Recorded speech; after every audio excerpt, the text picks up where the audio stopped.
Hello everybody. So, are you ready to take a dive into this here art cat? Because she was giving me a whole bunch of problems last year. Let's take a look. First off, these risers were an absolute pain. As you can see, the pad's not fitted right, so I'm going to be attempting to fix that here shortly. I actually want to get a green or orange Team Art Cat pad because I really like the looks of them. Just like I want to get the green belly pan because I'm trying to make this like my own. I also want a orange snow flap, but let's pop the hood open. Now, last year what really gave me an issue was, one, this can. It's an MBRP, I believe, mountain can, and it really gave me an issue last year. I don't know why, but it just didn't fit right, so we ended up getting it hacked on there. And as we talked about in the last video, these carburetors. So what happened last year is one of the main jets snapped off inside the bolt. So we got new jets, and then we were putting the car back together, and there's two posts that come down from the bottom of the carburetor and that go into the bowl that holds your needle. It's not a needle, I know. It presses up into the needle from the floats. And the two posts that were holding that, there's a pin that goes through that holds the flapper, and that pin wouldn't come out, and it ended up breaking one of the two posts that come down. So what I'm thinking is, I need a new carburetor, and I'm going to get one from a place that is not too far away from me. And this snowmobile overall has been such a pain because the risers won't let the airbox go back to its factory position. And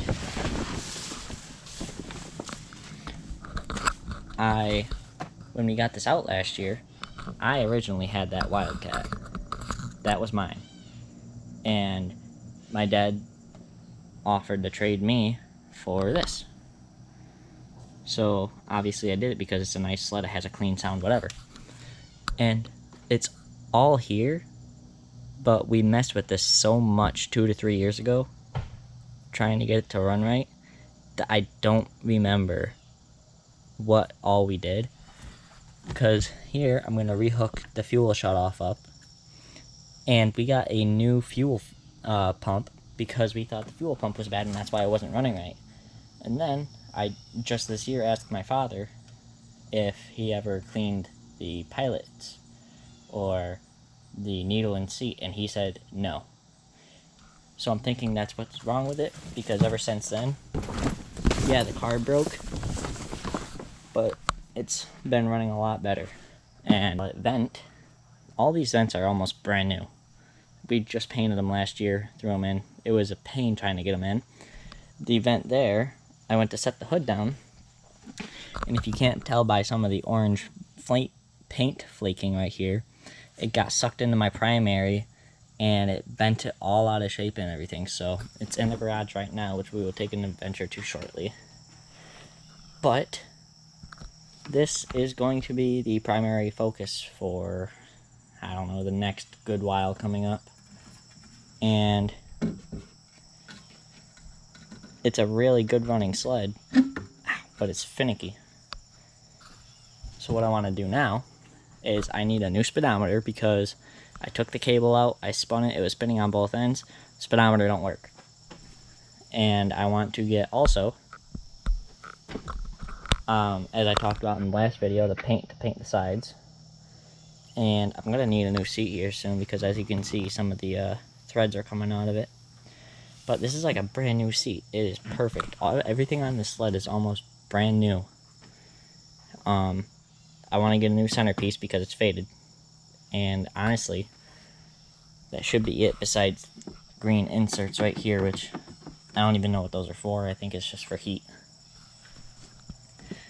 over the summer, I went through and degreased everything in here, so it should be somewhat clean.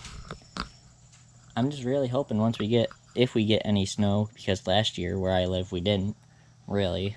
I just got enough snow to figure out what's wrong with it, and not enough snow to ride it when I fixed it.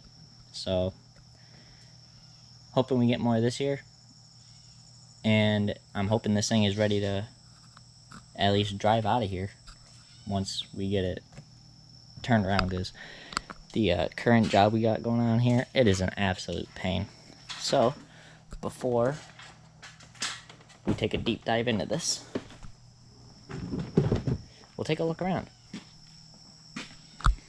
because this thing really is in great condition for the year it is. If you look on Marketplace, you don't find many that are clean like this, and I don't mean to brag, but the hood is almost perfect.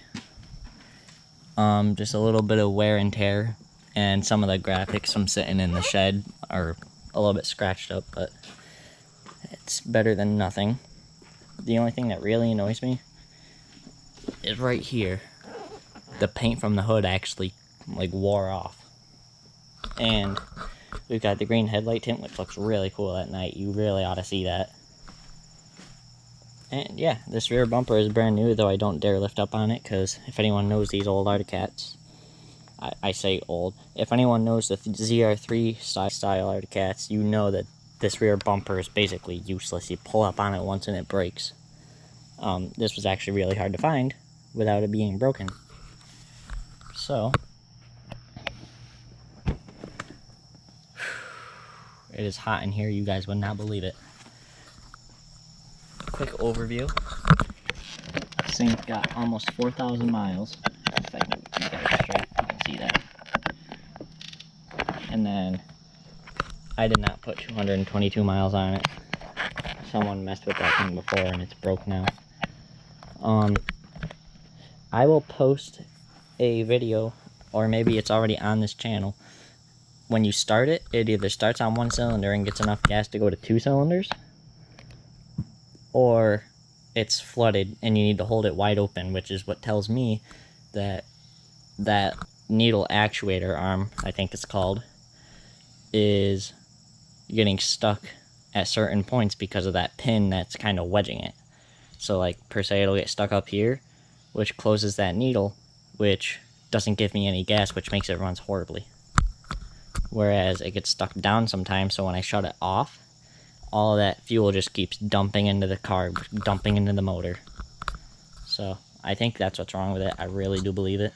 One thing that I probably will do off camera is putting the suspension back to factory. The bolt is right there, if you guys can see okay. And it's supposed to be right there. And it's the same way on the other side. I don't like it because it makes it sit kind of funny. But other than that, this thing really is a clean unit. I really do like it. Here, I'll get up here so you guys can get a better view. It is just perfect. I do want to get a new windshield because that Woody sticker has been on there since my father bought this sled. So you already know it's going to be faded under there, but because this thing sat in a shed for so long, everything is just new on it. It's a really good, clean running machine once you get some of the bugs out of it. This was for my mother originally, but she never rode it. So, I guess it's mine now. So, what's going to happen next video, I'll say, I think, I'll yank this airbox off for a little bit and find out what needs to happen with my fuel shut off. I will, let's see, I'll just figure out everything that I have to do to this thing to get it running decent again, because there's not much, but what there is, I need a good amount of money for. And this thing sounds perfect when you're riding it. I'm gonna have to grab a video of it this winter of me actually writing it sounds really good, which is what you, the fans, must be waiting for. I say fans very loosely because we only have a small following right now, but I'm hoping by then we at least get a few hundred subscribers, maybe not even, maybe just like 100. I know that's very achievable, so please, if you are watching this, spread it with your friends. Because I'm going to be working very hard on editing these videos and putting in good quality for them. So just do the best you can to spread the word. I really hope this channel ends up being a good way to start out. So just try and help me out the best you can, and I will make you guys entertained.